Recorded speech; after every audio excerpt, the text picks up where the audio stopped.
One day while I was cleaning Mark's workshop, he asked if I had some time. He said he was heading down to the lower town to buy glass supplies and wondered if I'd like to come along. It was my first time going down there since settling in, but I had at least exchanged greetings with the townspeople once during Christmas, so it didn't seem like I'd suddenly get pelted with eggs or flowers. I decided to go with them.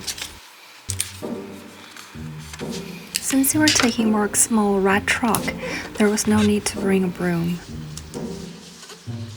Diane had also asked him to pick up ingredients for butter tarts today, so he was in especially high spirits. The entire drive, Mark went on and on about how good Diane butter tarts were, talking so much his mouth was practically dry.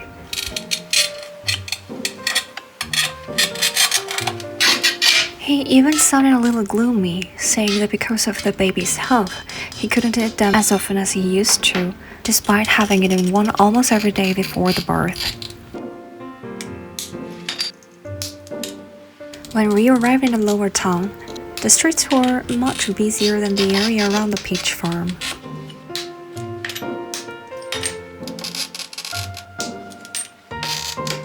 As soon as we stepped into a glass supply shop he seemed to visit often, Mark greeted the owner warmly and began loading various items into his basket.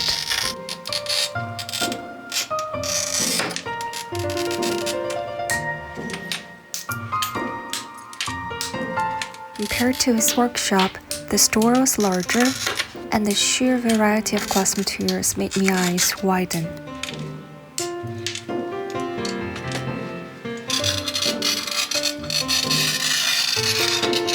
As I wandered through what felt like a forest of glass, a boy with hazel eyes that gleamed like gold suddenly appeared in front of me.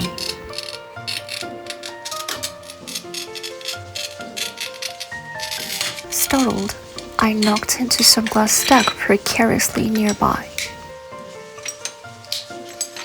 I quickly cast a spell, barely managing to stop it from shattering. The boy didn't seem to notice that I had used magic.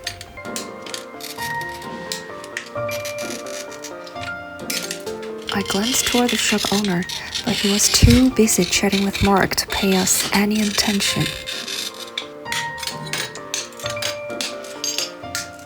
Hey, so you're Okiri, the witch people have been talking about. He spoke casually, without hesitation. Yeah, that's me. There was a brief pause. I heard Mark say you still need to buy ingredients for butter tarts. Want me to go with you? At this rate, he'll be talking for another hour.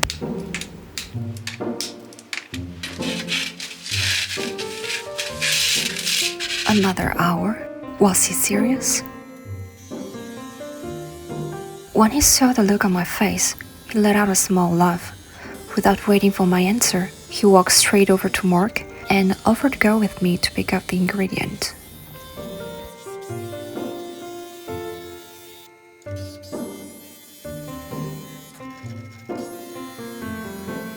Mark said that was perfect and told us to hurry back, handing the boy Diane's handwritten list along with some cash.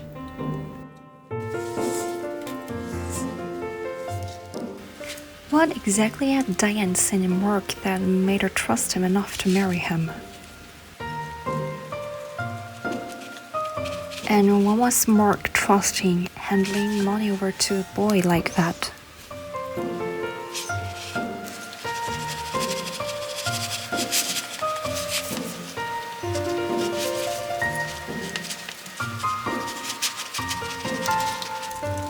While I was lost in these thoughts, the boy tilted his head toward the door, signaling me to follow.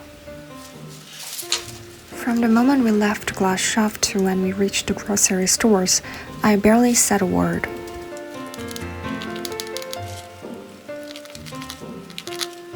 Not that I had much chance. He talked non-stop, leaving me with a little more to say than yeah or I see. Maybe all the men around here are all chatterboxes like Mark.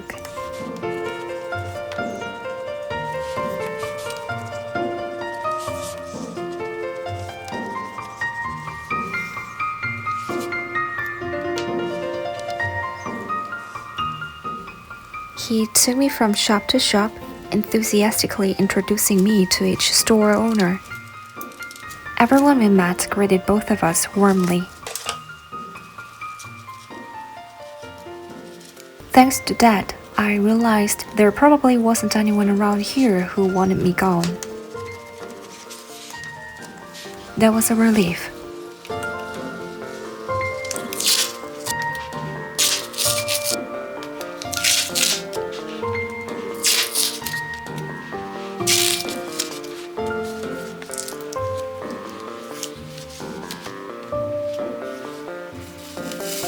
By the time we returned to the glass shop with everything on the list, Mark was finally at the counter paying.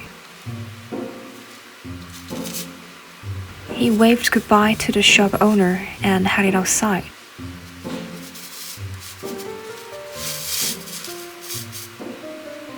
As I climbed into Mark's truck, I gave the boy a small, polite nod.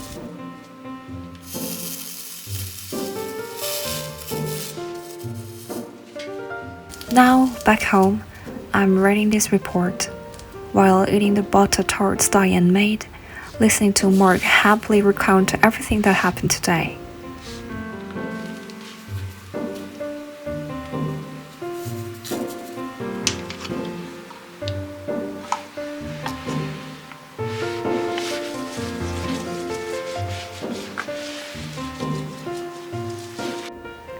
Wait, did I ever ask the boy's name?